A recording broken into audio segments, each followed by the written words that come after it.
Welcome to Caribbean Business Review, where insight meets impact. We bring you economic and financial updates, sharp statistical breakdowns, and data-driven insights on the forces shaping the region. Smart analysis, bold ideas, real Caribbean intelligence. This is CBR. Welcome everyone to the second episode of Season 2 on the Caribbean Business Review. My name is Joseph Cox. Now today I'll be flying solo. Now this week our special guest is Dr. Armstrong Alexis, Deputy Secretary-General at CARICOM, and together we'll be discussing CARICOM at a Crossroads. Also featured on the program is the CBR Briefing, where this week we'll explore Amazon in the Caribbean, disruption ahead, a deep dive into the opportunities and challenges emerging as Amazon's new hub in the Dominican Republic reshapes the regional market landscape. But before we get there, I want to bring to your attention two issues. I note that the Cayman Islands is contemplating raising stamp duties on land transfers to boost revenues to deal with long-term fiscal pressures. One can respect that. But increasing stamp duty on land transactions may provide a short-term fiscal boost, but history shows that it can also, aside from increasing the transactions cost, slow transfers and actually lock assets, particularly in probate cases. Jamaica's experience has been telling. Once stamp duties were lowered, billions in dormant land assets were unlocked, fueling economic activity far beyond the initial tax take. So caution would certainly be advised to our friends in Cayman, because frankly there is no point in repeating the same mistakes others previously made and have learned from. The second issue I want to raise is the launch of the IDB's Project Preparation Coordination Mechanism, which is a really timely and welcome intervention, as this region urgently needs structured support to move infrastructure projects from concepts to bankable investments. Now, existing facilities simply lack the bandwidth to fund that scale, making this initiative critical to the unlocking of the $21.5 billion pipeline that underpins resilience, growth, and poverty reduction. Now let's turn to the issues we are tracking in our Market Watch and Global Pulse segments. Coming up in the Market Watch, Jamaica records a 2.8% increase in remittances.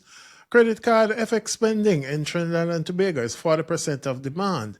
In the Bahamas, the fiscal deficit narrows by more than 6%. Then in the Global Pulse, layoffs in the U.S. up 140% year over year. Mexico will raise tariffs on Chinese and Asian cars to 50%, and in China, export growth slowed to just 4.4%. All that and more this hour on Market Watch and Global Pulse. Coming up next, it's a CBR Briefing.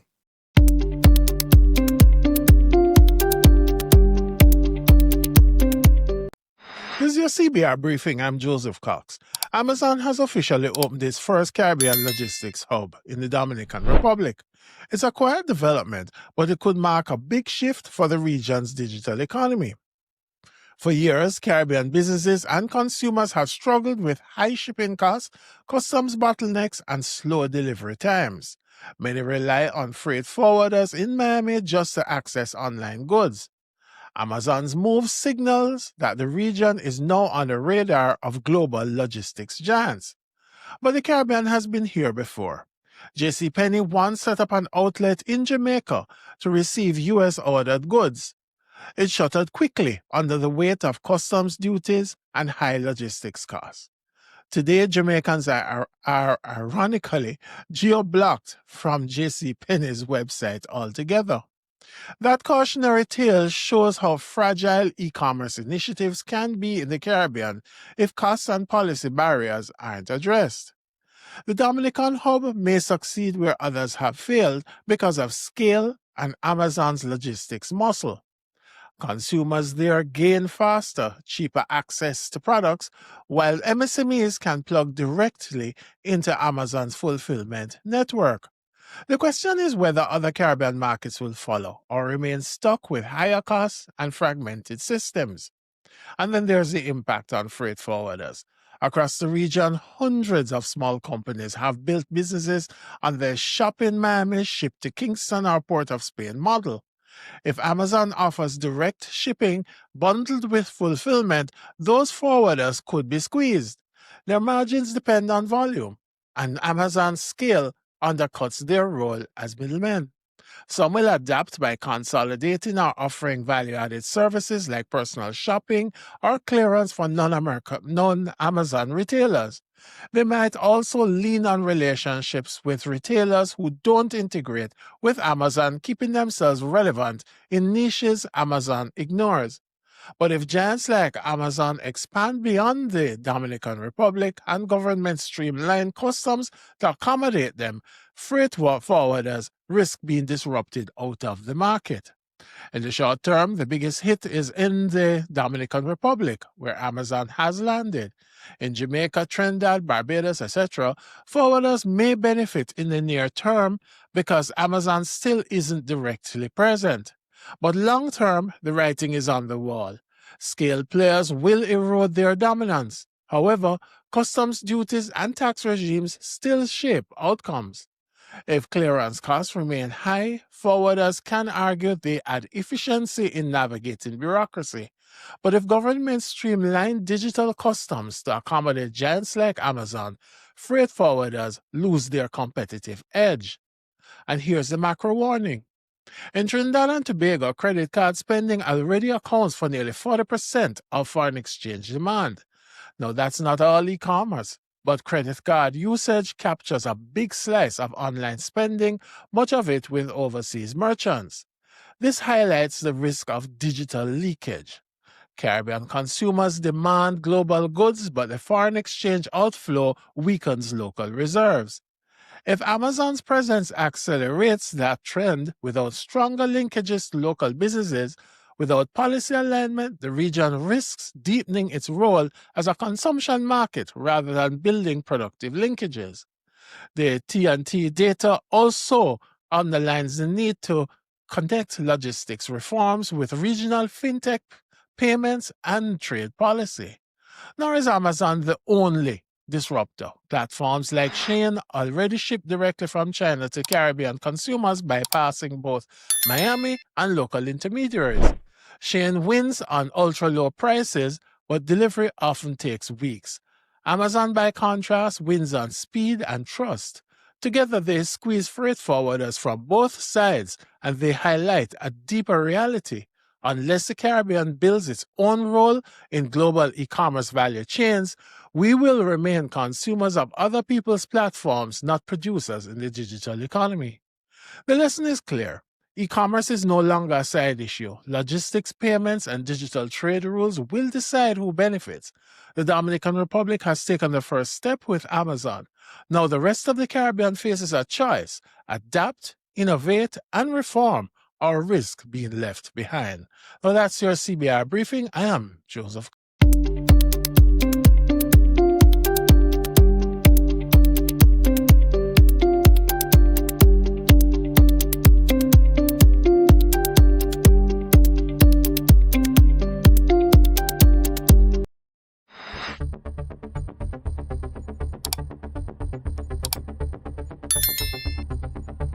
This is your 90-second market brief on Caribbean Business Review. Jamaica's reserves rose in August to $6.15 billion US, covering 51 weeks of goods imports. Remittances climbed 2.8% in June to $267 million, and the Development Bank launched a $2 billion Orbit facility to expand the MSME financing. In Trinidad and Tobago, credit card foreign exchange spending has tripled over the past decade to $2.3 billion, now accounting for 40% of forex demand. Cayman Islands officials are eyeing higher immigration fees and stamp duties to bolster revenues, while Guyana pledged new oil exploration under tougher production sharing terms. Inflation there edged up to 4.1% in July. Grenada is moving to restore U.S. seafood market access by 2026 after a looming export ban. In the Bahamas, the fiscal deficit narrowed to $141 million as revenues outpaced spending, while the insurance industry topped $1 billion in premium income. St. Vincent's NIS swung to a $16.5 million EC dollar profit on stronger contributions and investments. The IMF endorsed Curacao and St. Martin's recovery, but urged reforms in healthcare, labor, and fiscal management. And the IDB launched a new mechanism to help unlock more than $21 billion in regional infrastructure projects. Now that's your market brief. I'm Joseph Cox. For more on CBR, look for us on YouTube and Spotify. In a world of constant change, insight is your greatest asset. At Joseph Cox & Associates, we empower innovation across the Caribbean. Whatever your challenge, we can help. We're proudly customer-centric, offering bespoke solutions tailored to every partner. From innovation and digital transformation to leadership and policy, our services are designed to deliver lasting impact. We partner with leaders across sectors, from finance and government to energy, tech, and infrastructure, helping them navigate complexity with confidence. Our work is grounded in collaboration. We connect regional leaders through powerful networks, driving change through joint research. Discover more at josephcox.org. Joseph Cox & Associates. Insight, experience, impact. Still ahead on Caribbean Business Review, our conversation with Dr. Armstrong Alexis, Deputy Secretary-General at CARICOM, as we discuss CARICOM at a crossroads. Perhaps some of those comments about the relevance of CARICOM may be as a result of the pace at which we are evolving, and are we truly keeping up with the times? And if that is the basis for the comments about our relevance, then you know, I'm prepared to say that we have to take a look at what we do, how we do it, how quickly we respond to the needs of the community, and whether or not there is some value in the criticisms that come our way from time to time.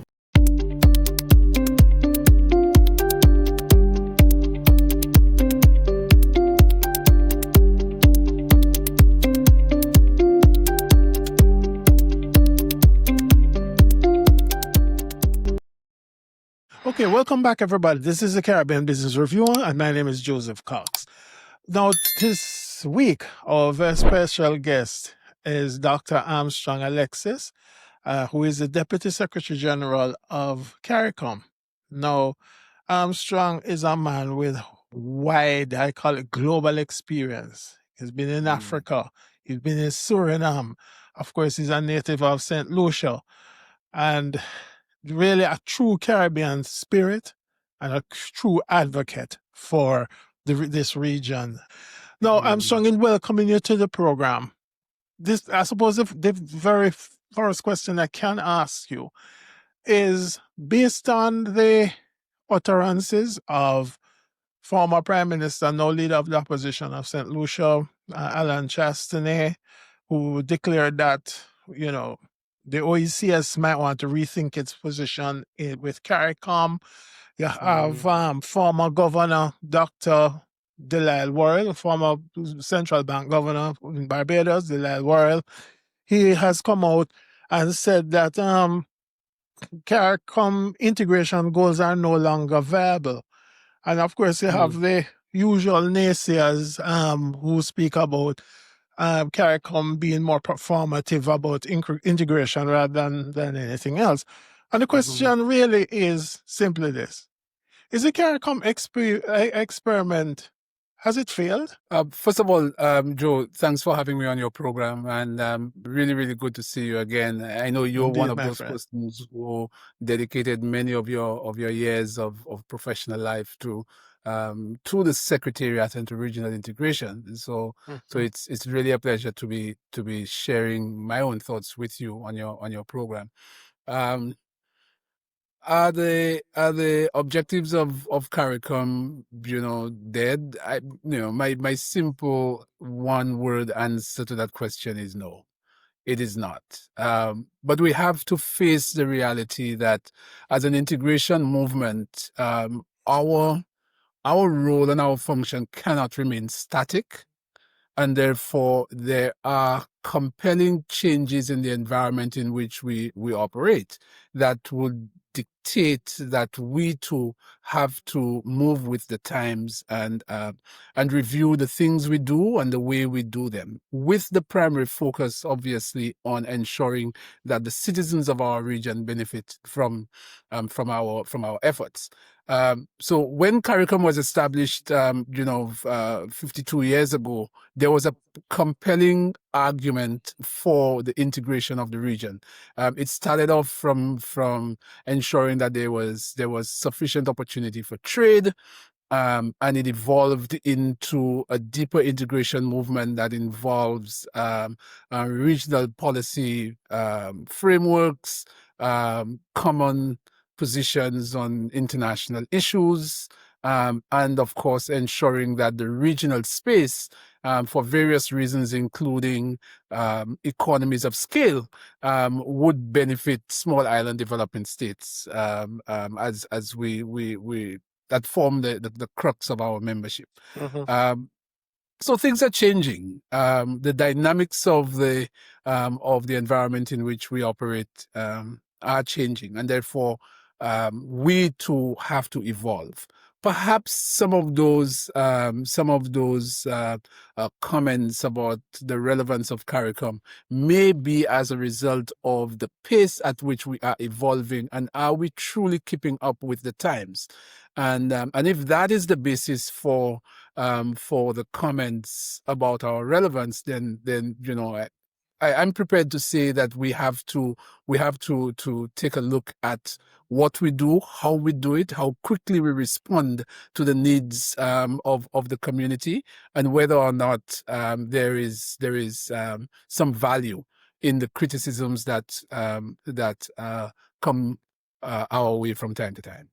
No, I hear you on that, but one cannot ignore the fact that, for example, one of the fundamental principles of CARICOM has been that it has always maintained itself as and put itself out as a zone of peace. That has obviously some of your political leaders clearly didn't get that memo.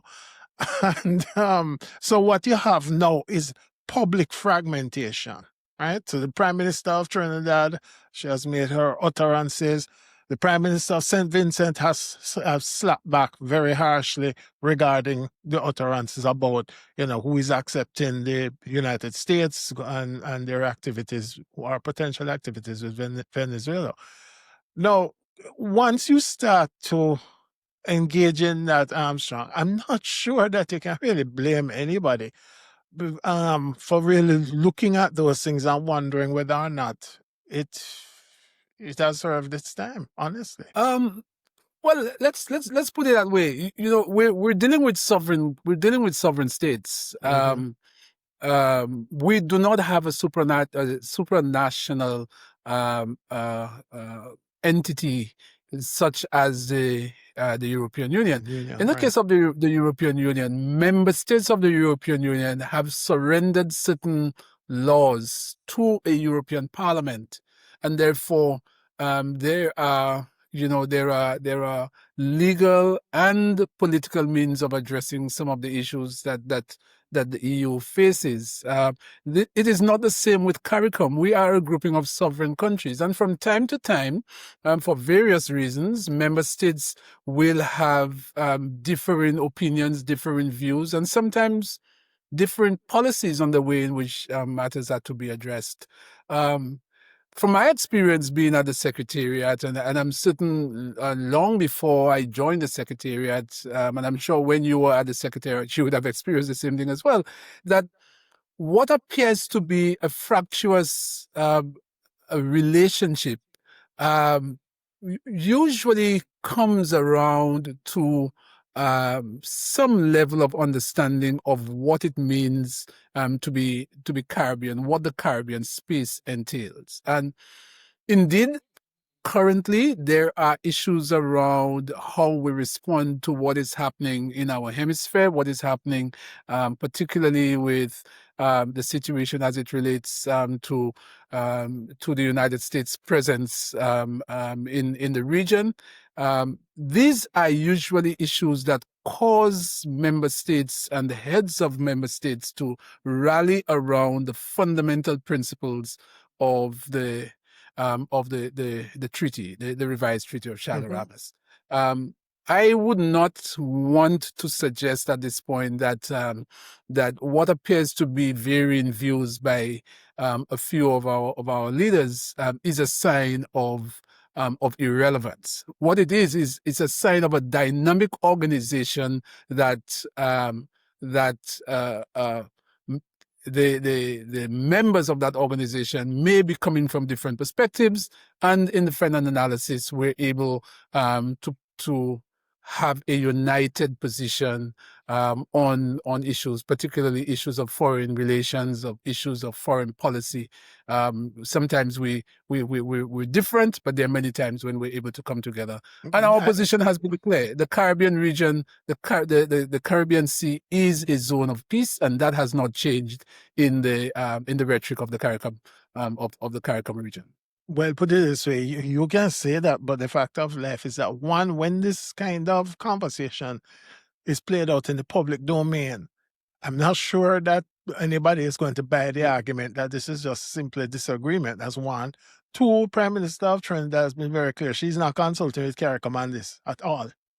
All right. I mean, that has created its own blowback within her own country. And I'm not asking us to get into that. But the point is simply this, that a lot of these things are now occurring in the public domain.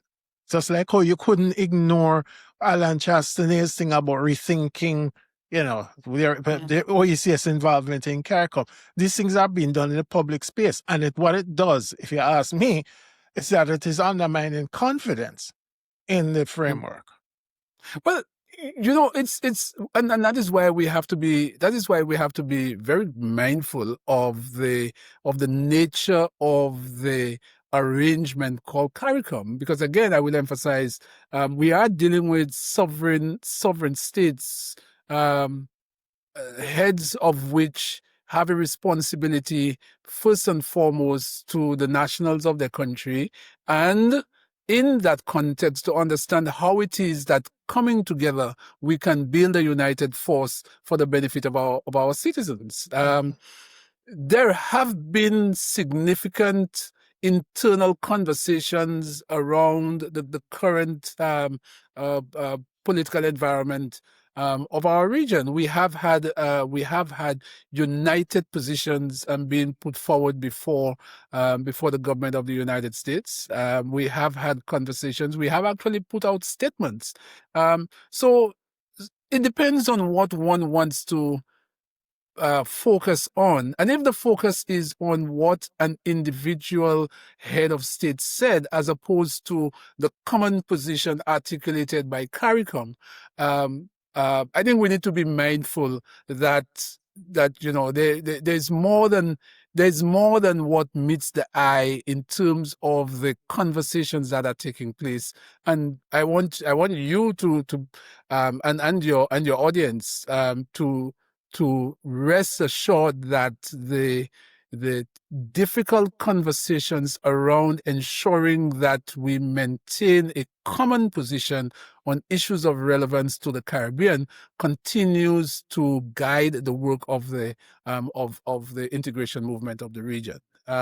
Will we have individual member states taking positions that may not appear to be in line with the common position of the community?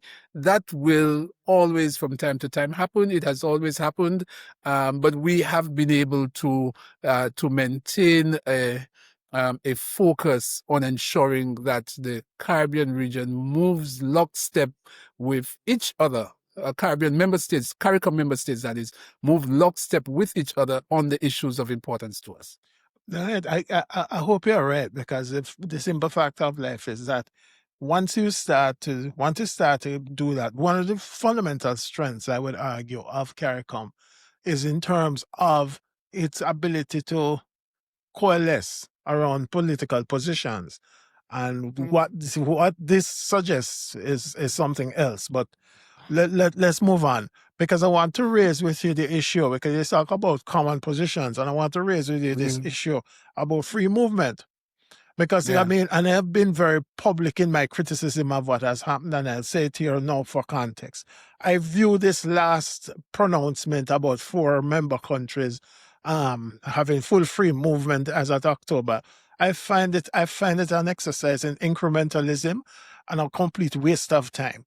Because the truth of it is that how I am looking at it, and I want you to guide me where I'm wrong, Armstrong, is that if we are talking about full free movement in 2025, after 52 years functioning, and we're still talking about skill certificate, we're still talking about all the nonsense that we used to go on, and then we have, in the midst of it all, as full members of the organization, the OECS, who actually practice full free movement, who shows that this thing can and does work.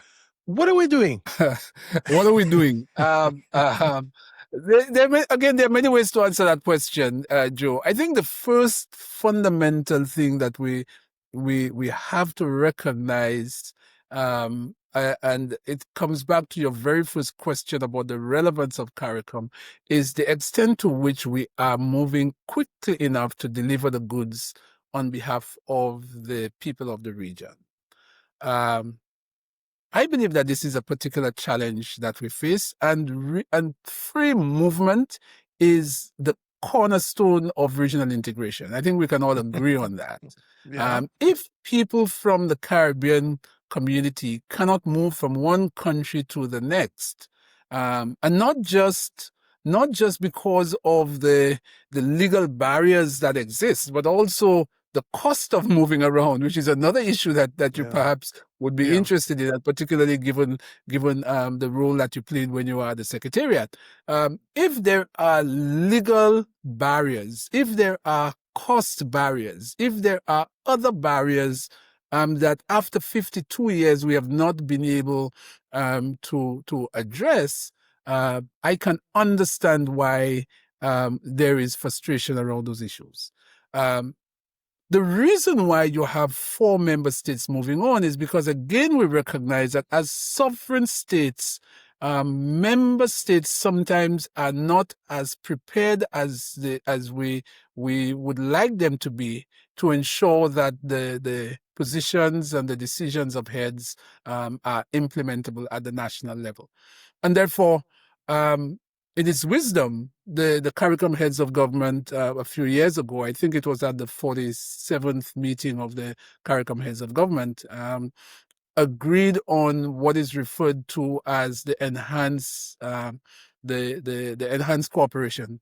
And under enhanced cooperation, what it means is that member states who are ready for implementation of any decision of the heads can then move on, as opposed to what existed before, where everyone was expected to move on at the same time.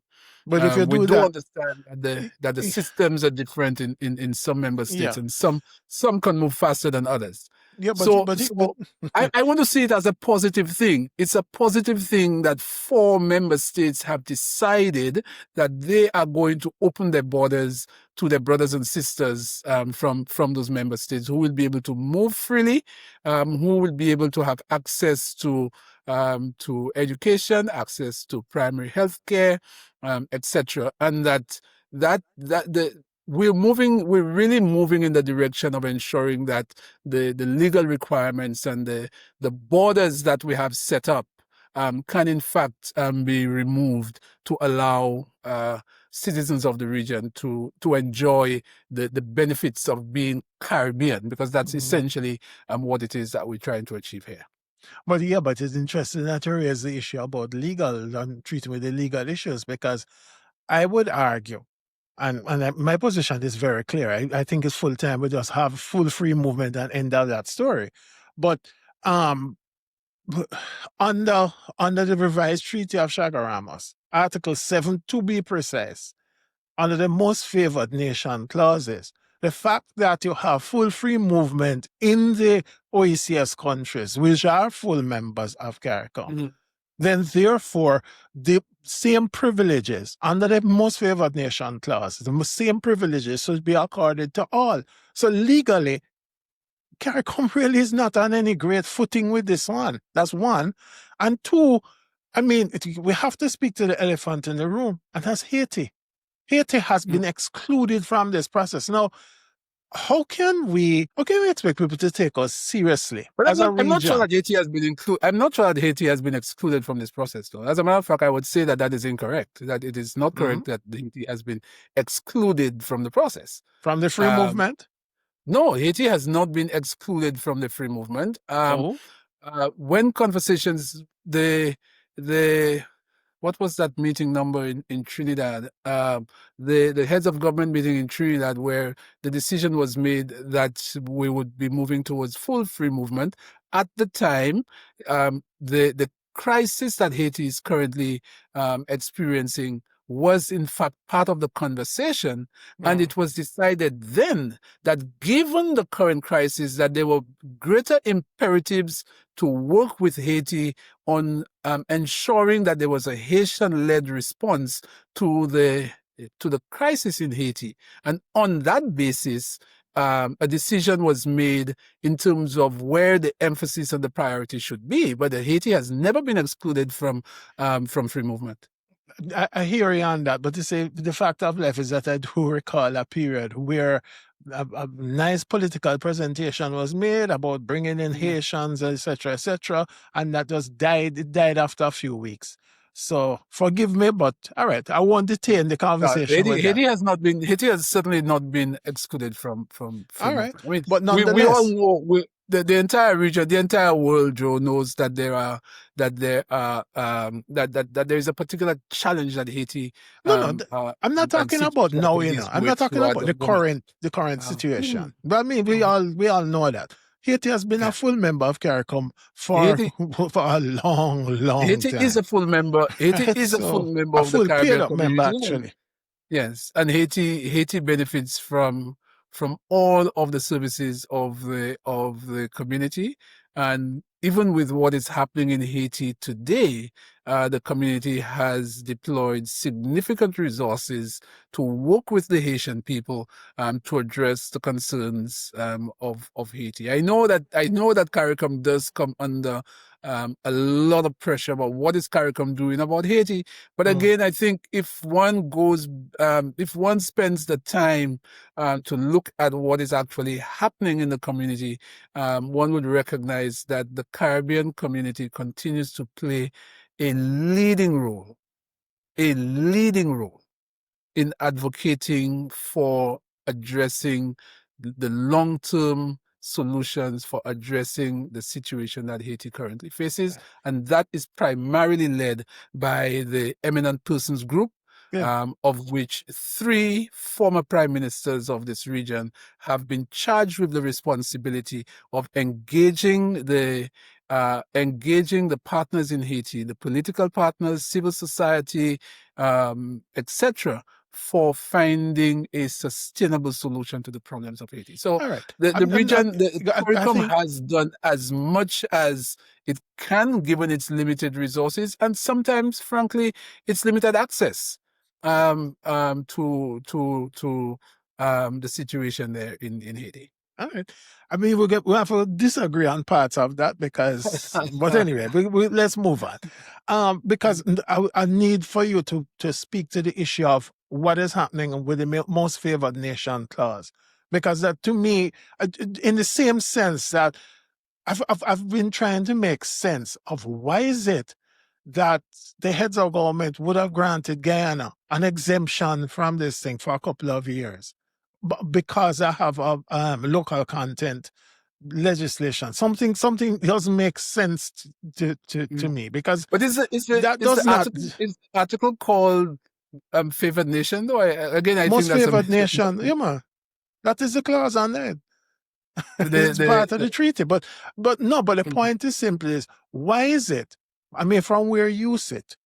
Why is it that we would have a scenario whereby members of the organization have certain privileges accorded to them, but those privileges do not naturally transfer to others. That's one aspect of it. And the other part of it is that we also have to look at, when it comes down to these things, we have to look at basically what has been proverbially coined as the implementation deficit within the region, right? And what has been happening with those things, because a lot of work has been done, and you're absolutely right. The EU has supranational powers, which the CARICOM function, or the CARICOM organization, does not have. No, Right. honestly, Armstrong, from where you sit, can CARICOM, and I know this might put you on the spot, and I really don't intend to, but can CARICOM achieve its full potential without that sort of supranational framework being introduced? Can I, it I believe really work I without? believe I believe there's significant advantages to having a supranational body. Mm-hmm. I firmly believe that there are advantages to having a supranational body where there is if there were to be a CARICOM parliament where certain certain laws are passed as and those and you have a parliament that is responsible for for the approvals of those laws and Mm-hmm. for monitoring implementation in that regard. I believe that there would be some advantages to that. As to why we're not there yet, I think that's a question that is above my pay grade. That is an issue. That is an issue that the member states have to reflect on and decide whether it is something that we need to address. But If we can you? think the, Yeah, but no, if, but sorry, but can you actually achieve the full potential of the organization without that? well, I Because do believe that this thing about again the potential of CARICOM, in my view, the yes. potential of CARICOM is not static. Mm-hmm. So if one were to ask the question, can we achieve the full potential with what we have?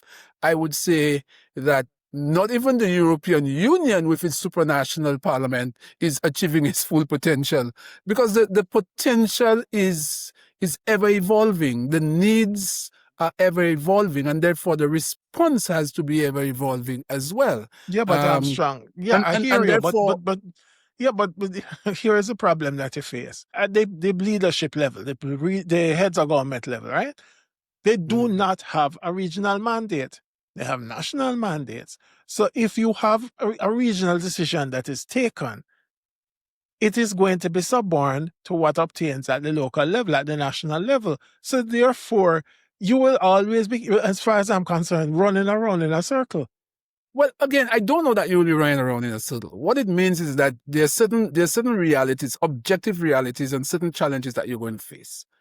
It does not mean that you're going to be running around in a circle. You are going to face certain challenges, as you know. I have emphasized before that we're dealing with sovereign states. The reality on the ground in a member country will largely determine the appetite of that country to undertake a decision made at the level of the heads of government, or even at the level of the respective ministerial councils.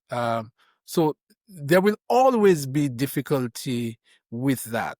A supranational parliament will not necessarily solve that problem. What you're very likely to have is, if the objective reality in a particular member state does not permit that member state to be fully on board with a particular mandate, what it means is that you're going to face a lot of non-compliance. It Mm-hmm. doesn't mean that it's going to solve the problem. Yeah. Yeah, but then with the So non-compliance in the EU, I would not frame this in terms of again whether or not the full potential is being met, because that Mhm. potential is ever evolving. The response to that potential will obviously have to suit the particular issue that is before us. The appetite of individual member states will have to be assessed, and there must be a determination as to whether or not member states are ready. And in cases where member states are not ready, at whatever level it would exist, you would continue to face the possibility of non-compliance. Even at national levels, where you have local governments, not all local governments move at the same pace. So it's foolhardy to think that CARICOM, with all its imperfections, would be able to solve all of those problems because everybody is moving at the same pace. This might be a little bit of a utopian ideal. And maybe if we consider ourselves to be utopian idealists, then that is what we would want. But objectively, we know that we will always face challenges because of the situation on the ground may not always permit every member state to move at the same pace and to achieve the same results. And that is the reason why we need to continue relying on the technical competencies of the people who we employ in CARICOM Secretariat, in the other regional institutions, and the commitment of the member states themselves to ensure that the agenda is pushed forward. All right, I hear you on that. We're coming up to the end, and I have a couple of issues that I really can't let you get away from.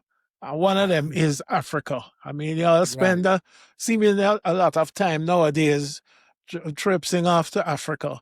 But I know from your background, you also have some perspectives on the utility of deepening the CARICOM Africa experience. So share with me some of your thoughts on that, and as we go forward. Good. So this is really a good opportunity for us to share our pride in moving an agenda that perhaps should have been moved many decades ago. But because of the global architecture in which we operate, systems to a large extent just simply did not allow us to place our focus on developing a better and stronger relationship with our brothers and sisters from the African continent. Given a lot of what has been happening globally, and given the increase in the interest of trade, cultural exchanges, people-to-people contact with the African continent, a continent where there is significant cultural ties and a heritage that we that influence the Caribbean region, given the trade in Africans, or the slave trade that took place and was managed by the imperialist powers.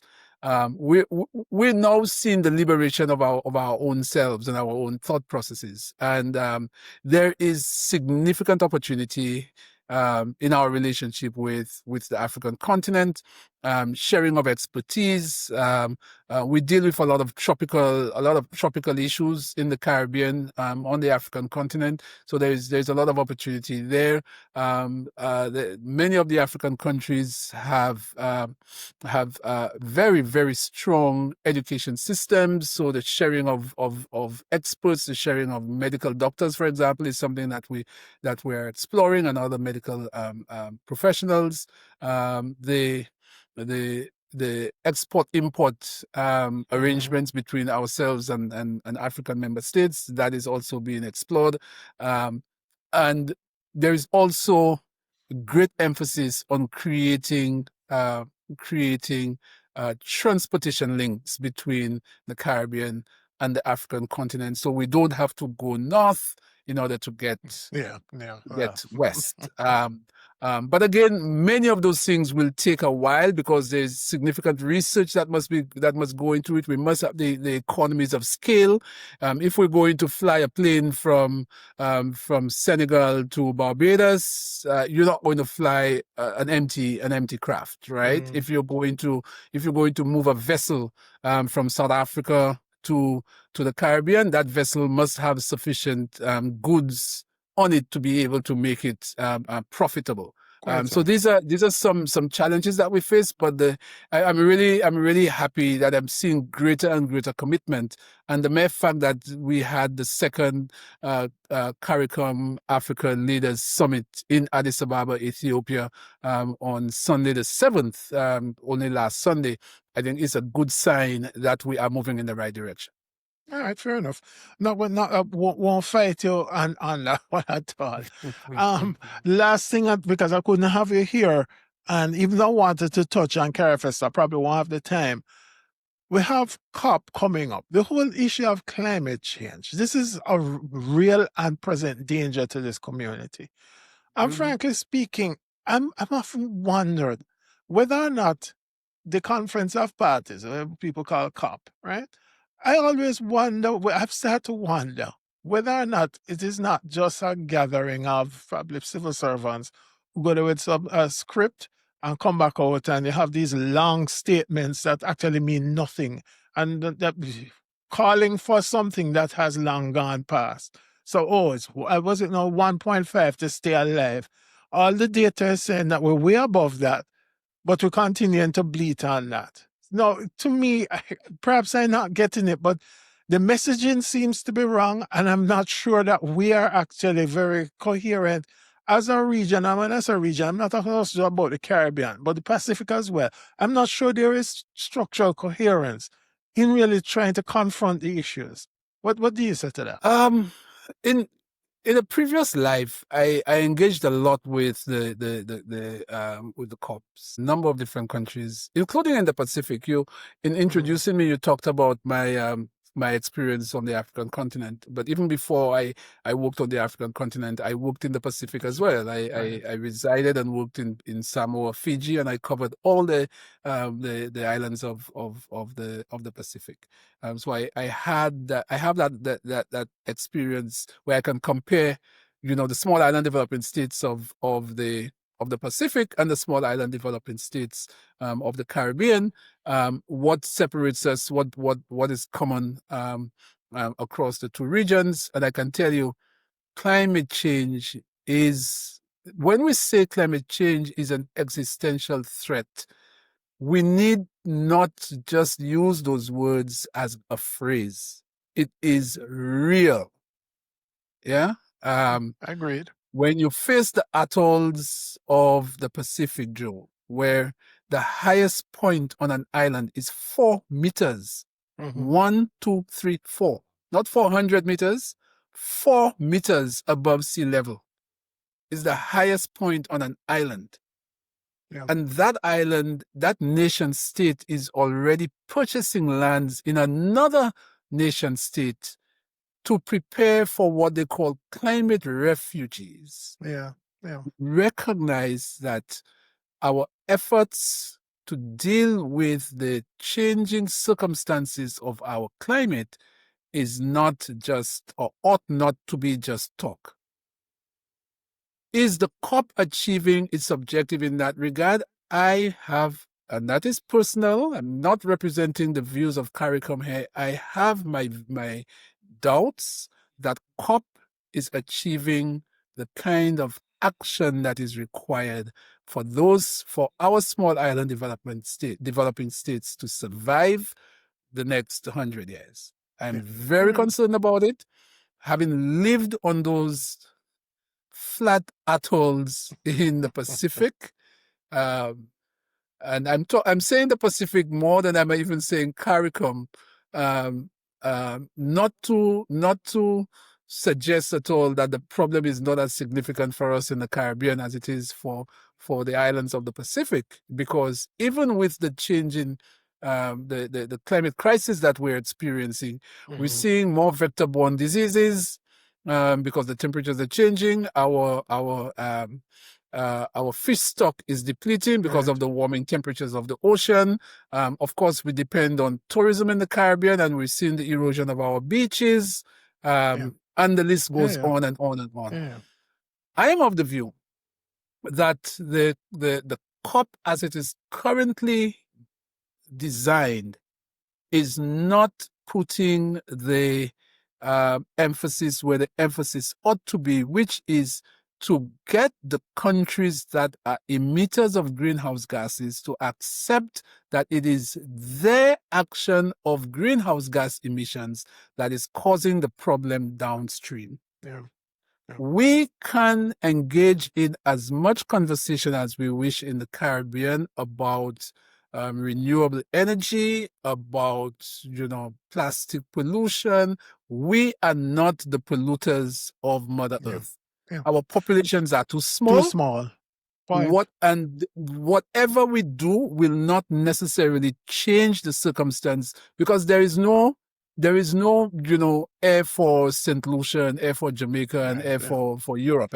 We all breathe the same air. So when the air is polluted, it is polluted for the entire Earth. Indeed. For the entire planet. Therefore, I would say, and I know you want to wrap up, but I would say that our member states have a responsibility to hold the COP more accountable for ensuring that emphasis is placed where the emphasis ought to be, which is to reduce greenhouse gas emissions by those countries that are known historically as great emitters of effluents in the environment. I absolutely agree. Less performative strategy and more action oriented. All right, Armstrong Alexis, thank you so much for your time. We have to wrap it up here. I do hope that we'll be able to get you back from time to time for us to look at some other issues, because indeed, what the issues that confront this region are immense and therefore impatient of real debate. And I really have enjoyed having you on this program. As per usual, good conversation. It has been a pleasure joining you, and good seeing you again. And I do wish you all the best as you roll out this new initiative of yours to educate the people of our community. Thank you very much. Thank you so much. In a world of constant change, insight is your greatest asset. At Joseph Cox & Associates, we empower innovation across the Caribbean. Whatever your challenge, we can help. We're proudly customer-centric, offering bespoke solutions tailored to every partner. From innovation and digital transformation to leadership and policy, our services are designed to deliver lasting impact. We partner with leaders across sectors, from finance and government to energy, tech, and infrastructure, helping them navigate complexity with confidence.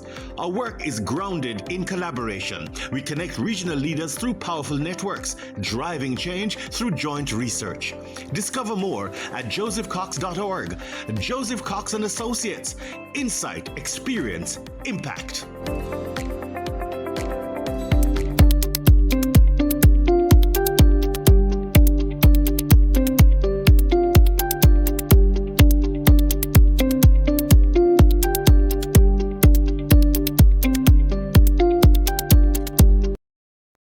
Welcome to Market Watch. I'm Joseph Cox, bringing you the latest economic and financial updates across the Caribbean and beyond. St. Vincent's National Insurance Services has swung back into profit. The NIS reported a net gain of $16.5 million EC dollars in the first half of 2025, reversing last year's loss. Contributions surged by 45%, arrears collection rose more than 50%, and investment income jumped nearly 50%. Prime Minister Ralph Gonsalves credited rising employment and pointed to new hotel projects, a beaches resort, and a Marriott that will add over 2,000 jobs. In the Bahamas, the insurance sector generated nearly $1 billion in premium revenue last year, more than half from general insurance and the rest from life and health. Separately, government finances are improving. The fiscal deficit narrowed by more than 6% to $141 million as revenue growth outpaced spending. In Jamaica, remittances rose 2.8% in June to $267 million, keeping inflows on pace to cover nearly half of imports. Meanwhile, the Development Bank of Jamaica has launched a $2 billion Orbit facility to boost MSME financing with loans of up to $30 million at 8% interest. Turning to Guyana, annual inflation edged up to just over 4% in July, led by food and housing. President Irfan Ali has pledged to press forward with new oil exploration under tougher production sharing agreements. Now to our country roundup. The IDB has launched a new project preparation coordination mechanism to unlock over $21 billion in regional infrastructure investment. The IMF's latest Article 4 review endorsed Curaçao and St. Martin strong tourism-led recovery but urged healthcare, fiscal, and labor reforms. The Cayman Islands Airports Authority rolled out its first high-tech baggage scanner, cutting wait times and boosting security. Cayman officials are also weighing higher immigration fees and stamp duty to strengthen revenues. In Trinidad and Tobago, credit card foreign exchange spending has tripled over the past decade to $2.3 billion, now accounting for nearly 40% of forex demand. Grenada is moving to restore U.S. seafood market access after the 2026 export ban with new enforcement and monitoring measures. And in the Bahamas, the central bank will introduce a basic bank account to cap fees for low-income individuals, linking the effort to its digital sand dollar strategy. Now let's take a quick look at the markets. In foreign exchange, regional currencies remain broadly steady. The Jamaican dollar is trading at 161.52 to the US dollar, while the Trinidad and Tobago dollar stands at $6.78. The EC dollar holds firm at $2.71, and the Barbados dollar stands at $2.03. On the equity side, the Jamaica Stock Exchange closed higher at 317,959, up 0.41%. The All Trinidad and Tobago Index fell 1.09% to 1,408. Elsewhere, the BISX in the Bahamas, the Barbados Stock Exchange, and the BSX in Bermuda all held flat.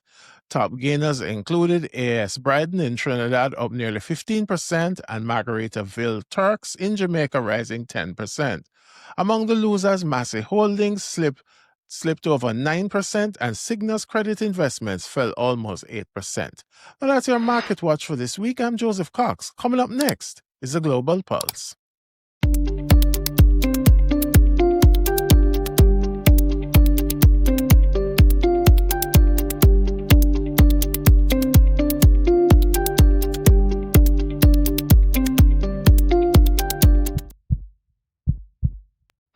Welcome to Global Pulse. I'm Joseph Cox, bringing you the latest economic and financial updates from around the world. We begin in China, where export growth slowed to just 4.4% in August, the weakest pace in 6 months. Shipments to the United States plunged by 1/3, even as exports to Southeast Asia surged 22%. The trade surplus widened above $102 billion, but with tariff tensions ongoing, Beijing is leaning on credit and monetary easing to sustain its 5% growth target. In Europe, Germany's exports slipped 0.6% in July as U.S. tariffs cut shipments nearly 8%. Sales to EU partners rose, cushioning the decline, while industrial production surprised to the upside. The European Central Bank kept rates steady, projecting inflation near 2% through 2027, but warned of tariff and geopolitical headwinds. Japan's economy showed unexpected strength. Second quarter GDP was revised up to 2.2% growth, more than double the initial estimate on stronger consumption and inventories. Turning to the United States, the jobs market looks weaker than believed. Revisions showed 911,000 fewer jobs created through March, with August adding just 22,000. Layoffs are up 140% year-on-year, fueling talk of a jobs recession. Inflation rose 0.4% in August, but producer prices eased. Markets now expect the Federal Reserve to cut interest rates later this week. In commodities, the International Energy Agency warns of oversupply with oil production growth far outpacing demand. Brent crude has drifted towards the mid-60s per barrel, while agricultural markets show the opposite trend. Vietnam's pepper exports hit a 7-year high on soaring prices, and Brazil's coffee exports to the U.S. plunged 46% after new tariffs reshaping global trade flows. Now, in our country roundup, Mexico will raise tariffs on Chinese and Asian cars to 50%, covering more than $50 billion in imports. The UK Chancellor is moving to rein in regulators aiming to spur investment despite a £40 billion budget shortfall. The U.S. ended its long-standing low-value import exemption, triggering an 81% collapse in global postal flows into the country. And in China, consumer prices fell 0.4% in August, while producer price deflation deepened, highlighting fragile domestic demand. Now let's turn to the markets. In energy, oil prices edged higher. West Texas Intermediate closed at $62.60, up 37 basis points, while Brent gained 0.75% to $66.88. The OPEC basket held steady at $70.43, and natural gas rose nearly 0.5% to $2.95. On equities, U.S. markets were mixed. The Dow fell 274 points, while the S&P slipped marginally. The Nasdaq gained 98 points, up 0.44%. In Europe, London's FTSE and Germany's DAX eased slightly, but France's CAC inched higher. In Asia, Tokyo's Nikkei jumped almost 1%, and Hong Kong's Hang Seng rose over 1%, both leading regional gains. Now that's your global markets snapshot. I'm Joseph Cox, and this is CBR.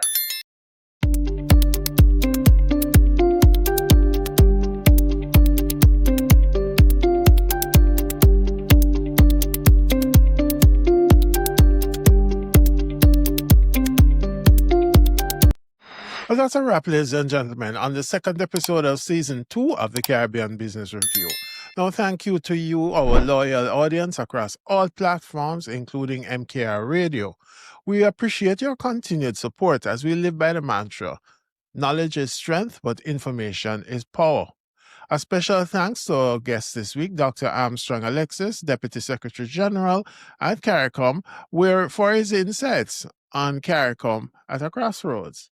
The key takeaways from our conversation that 1, CARICOM's goals remains relevant, but sovereignty concerns, political fragmentation, and weak implementation continue to limit its effectiveness. Free movement and stronger frameworks are definitely essential. Second, Haiti's inclusion, deeper Africa ties, and a shift towards supranational approach could strengthen integration and create new opportunities. And finally, climate change poses an existential threat, making accountability and action at COP and beyond urgent for the region's survival. Now, please remember that this program is also available on Spotify, and don't miss the September 14th edition of the Caribbean Financial Dispatch newsletter, which is now live on josephcox.org, our WhatsApp channels, our LinkedIn, the YouTube comments, etc. You can also subscribe directly by emailing us at caribbeanbusinessreview@gmail.com. As always, we invite you to like, share, and subscribe to this broadcast, and follow us on TikTok, Spotify, YouTube, Instagram, X, and LinkedIn. Until next week, same time, same place, God's willing, I'm Joseph Cox, and this has been CBR.